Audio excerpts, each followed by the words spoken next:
તમે જોઈ રહ્યા છો ઈટીવી ભારત. નજર કરી આજના મહત્વના સમાચારો પર. દેશના વડાપ્રધાન નરેન્દ્ર મોદીએ ગુજરાતમાં કુલ 1,31,454 આવાસોનું ઈ-લોકાર્પણ અને ખાતમુહૂર્ત કર્યું. લાભાર્થીઓ સાથે પણ કર્યો સંવાદ. લોકસભામાં રામ મંદિર પર અમિત શાહનું મોટું નિવેદન. 22 જાન્યુઆરી ઐતિહાસિક દિવસ છે, તેને ધર્મ સાથે ન જોડવો જોઈએ.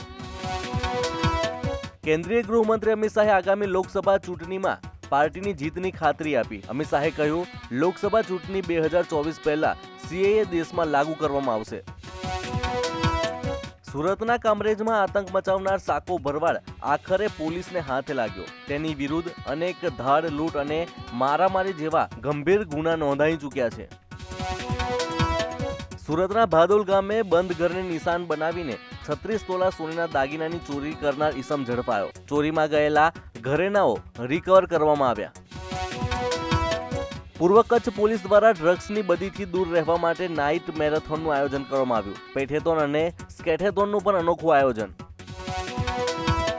વડોદરા કાસમ આલા કબ્રસ્તાન પાસે થયેલી હત્યાનો આરોપી ઝડપાયો. હાલમાં કોર્ટે 4 દિવસના રિમાન્ડ મંજૂર કર્યા. રાજકોટમાં ટીમ ઇન્ડિયાનું ગુજરાતી ગરબાથી કરવામાં આવશે સ્વાગત. કાઠિયાવાડી વ્યંજન પીરસવામાં આવશે. બીસીસીઆઈ ઇંગ્લેન્ડ સામેની છેલ્લી 3 મેચ માટે ભારતીય ટીમની કરી જાહેરાત. વિરાટ કોહલી અંગત કારણોસર શ્રેણીમાં અવેલેબલ નહીં રહે.